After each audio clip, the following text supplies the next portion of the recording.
welcome to another edition of XFeed. What's up? My name is The Schiller. Today, we're talking about the last remaining NFT collections. And what I mean by that is talking more specifically about one of them and what they originally set out to do. And so far, have generally accomplished everything to that. And maybe one of the few that have done so. We're also going to be talking about a major bank that's saying, to crypto. Well, generally speaking, it feels like things are starting to loosen up, but in certain cases, that is not the case. We are live over on Abstract. If you want to go follow on there, it's it's just portal.abs.xyz/stream/Schiller. And the reason why I say that out loud is just to prove to you that like nobody remembers that. But what they do remember is like the 1-800-267-2001 alarm force. I remember that at like Blue Jay games and commercials way back in the day. Anyway, Matty B, he's out at NFT NYC. Here's what he had to say about how the event's going so far.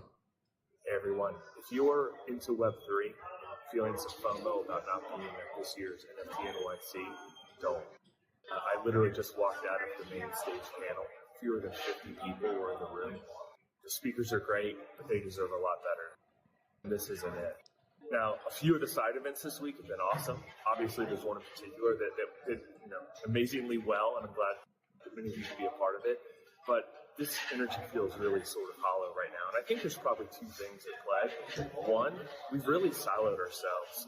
The move away from Ethereum over the last couple of years into different L2s and all chains has really split us up into different tribes. And it's really fragmented the energy. We've also lost that shared spark that used to bring this space together. And I think the second thing is for events like this, they should probably be free. Web3 was built on access and community, and if we want to grow, we have to stop putting paywalls around participation, right? I mean, nothing is more inclusive than free. And look, I think we need to find a way back together, to get the tribes back together. Get the tribes back less together. Tribalism, more curiosity. Let's rebuild something that actually feels more united, because right now it's not working. I am around still in New York.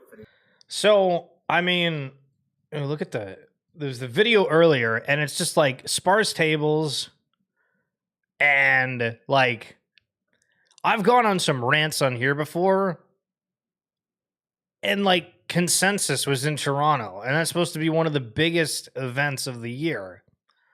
I saw maybe like 2 videos about it on the week. I didn't even know like this week is NFT NYC.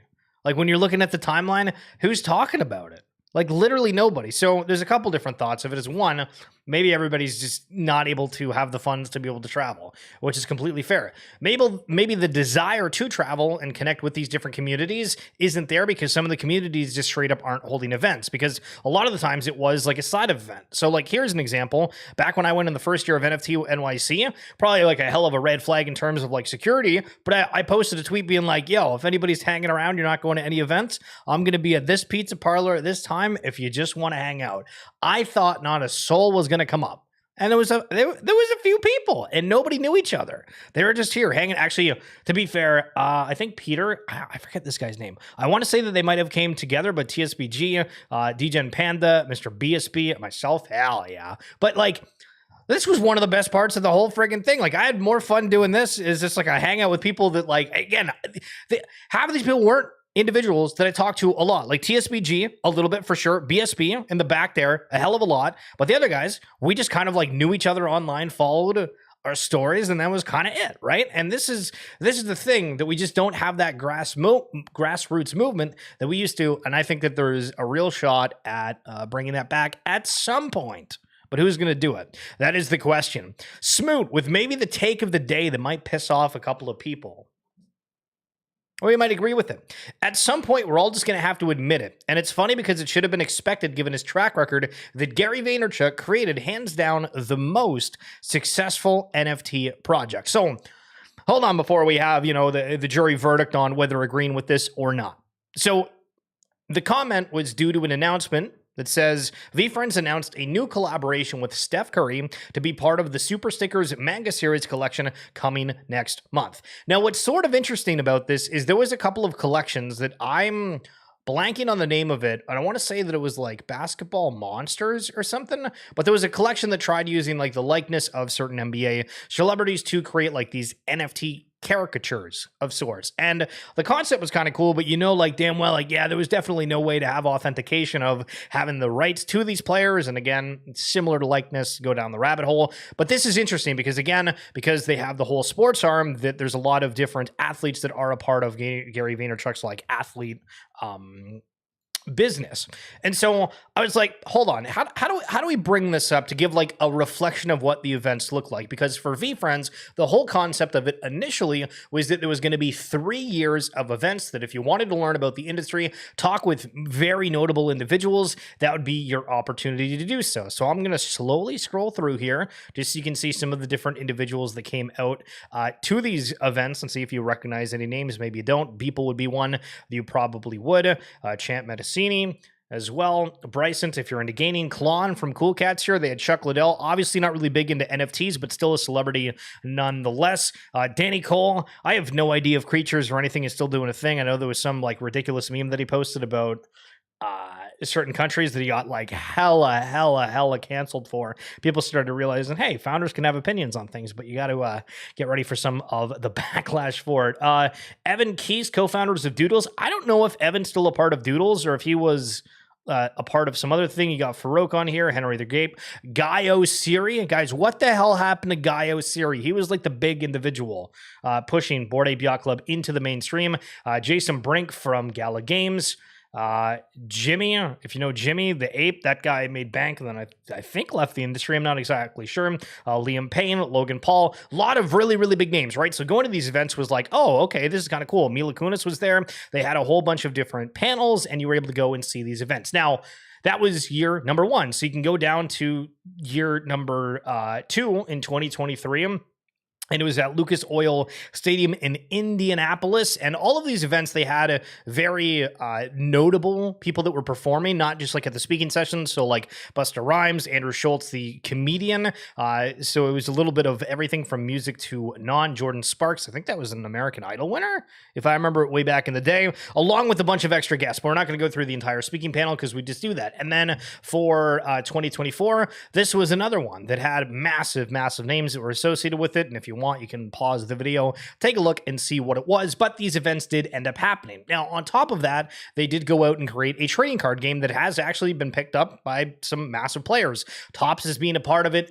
I had some of the original cards that I sold to some guy that lived a couple hours away. We met up and I was like, okay, this is crazy that there's like somewhat local people that are now collecting this series and people are going into pack breaks and it's truly starting to really take off. And in addition to that, they went and they made certain songs back in the day. So like Alert Ape, that was their whole concept, is they had different characters that were associated, some positive mantra associated with. So like Alert Ape, like being alert, Flex and Pox, the Fearless Fairy, and the list goes on. So here's an example. He's no average alert ape. Some heroes work without a cape. Any dilemma, he can't escape. Nothing goes unnoticed with his laser-like focus. Shooting hoops, seeing played his best.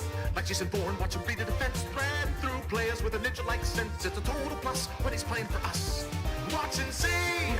This eagle-eyed samurai, clever chimpanzee, constantly 10 steps ahead.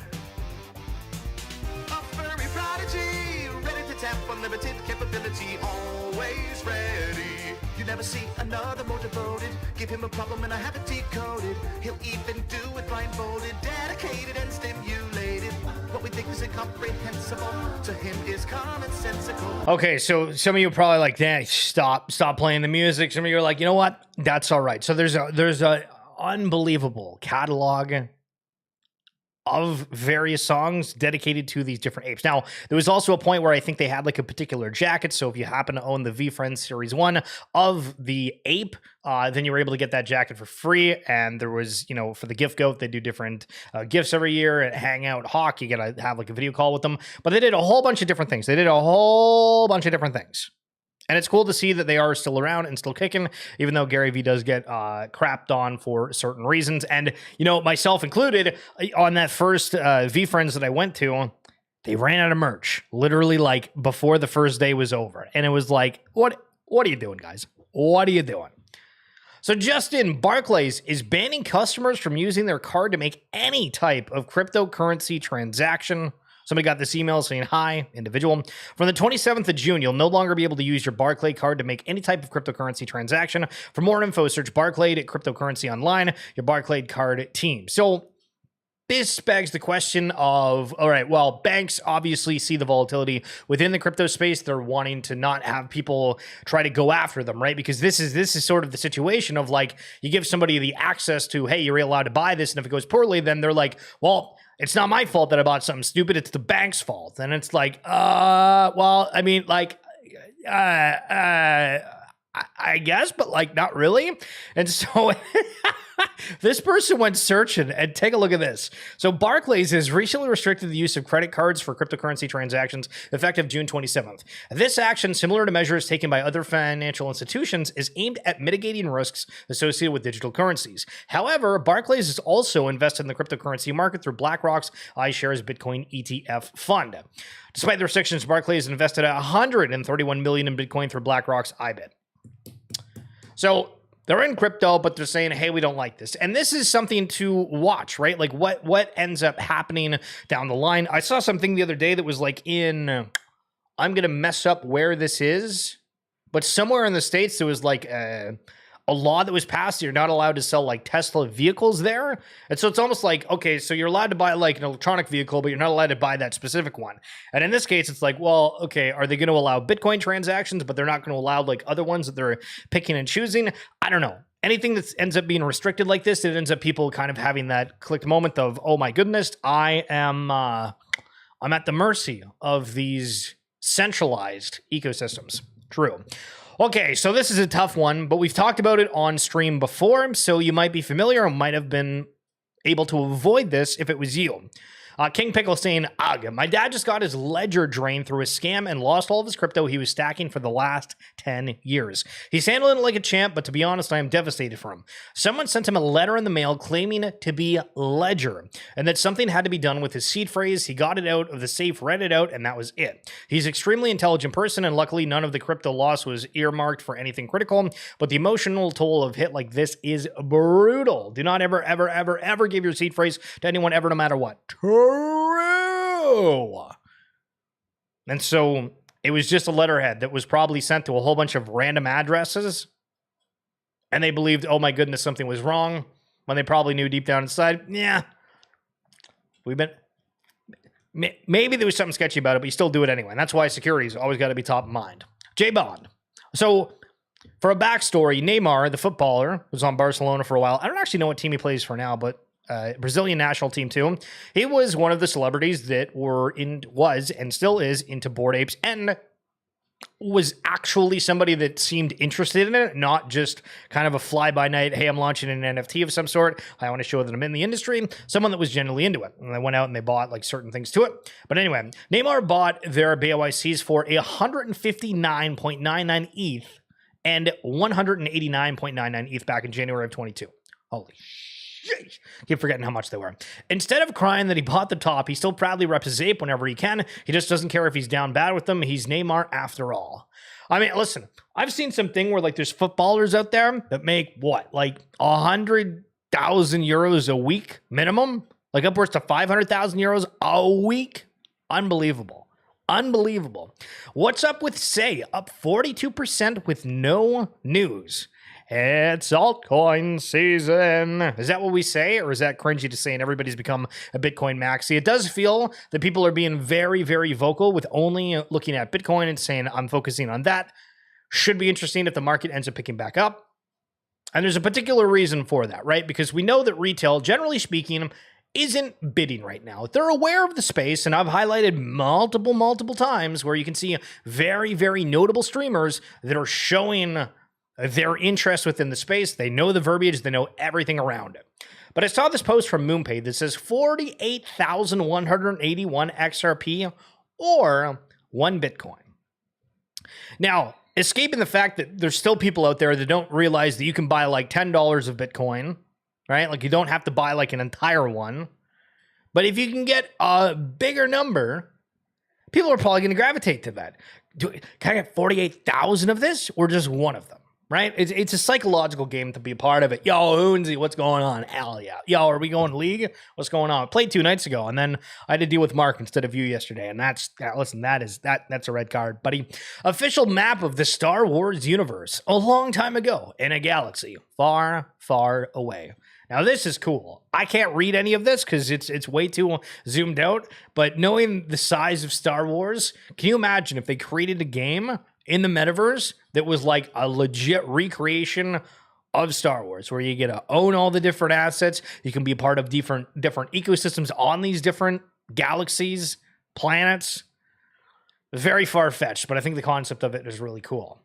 As is this. Today, I'm extremely proud to announce Ledger's multi-year partnership with the San Antonio Spurs. The Spurs aren't just a legendary NBA franchise, but also the most French team in basketball history. Hey, Hunzilio, Lozzie, and Xana's going to love that. One of the youngest, most international and exciting rosters in the league. This historical partnership is a pivotal moment for Ledger entering a new era. It will further deepen our connection with American consumers, while the U.S. represents our largest market globally. It will also reinforce access to the next generation and opens the door to a new kind of digital fluence. Based on empowerment and education as the most powerful forms of protection, I want to extend my sincere gratitude to R.C. Buford and the entire San Antonio Spurs for this partnership and their unique vision. So look at that. Look at that. How crazy. We're going to be watching NBA games next year, and we got the crypto partnerships back on the jerseys. We used to see that. Remember, before the FTX collapse, we had multiple stadiums that were, Kraken, Coinbase, what the hell ever, crypto.com. And it feels like a lot of that just kind of went to the wayside. But Ledger coming back El Strongo. And take a look at this. Do you know the show Jersey Shore? So they, on the pier near there, they have concession stands, and it's like a carnival that goes all the time. And they have pudgy penguins right on the side. And this person had absolutely no idea that these were a part of like pudgy penguins. They just said, these are penguins. But look at this. Just, you'd go to that, think, hey, that's cool. I want to get a prize for my kid going on a date, maybe a girlfriend, whatever. Boom. You got a pudgy penguin. Kind of crazy. Things are happening. Listen. Things are happening in ways you wouldn't expect. But that's it for this edition of XFeed Hoonsy. Thank you so much for coming on through, and anybody else that's watching. If you want to share the stream with a friend, we go live every single day, Monday through Friday, to talk a little bit about Web3, crypto, and put things in a fun, quick, and deliverable fashion for you. We do the RWA Segments podcast as well, so if you want a little bit more of a focus on the real-world asset, those hard things, we had a recent conversation about uranium, and then I did have Matt Bartlett on recently this week, and we talked about partnerships and the due diligence that's required. He's the head of Web3 at VanEck, and he goes in length about the necessities for scathing through all of the people that are trying to have some kind of a partnership, and it matters a lot. And the question for after hearing that is kind of like, all right, for these other teams that are doing partnerships, are they as thorough as that? That's the question. Bat Cowl, thank you so much for coming on through as well. Hope you have a phenomenal rest of your day, and I'll catch you guys tomorrow. Peace!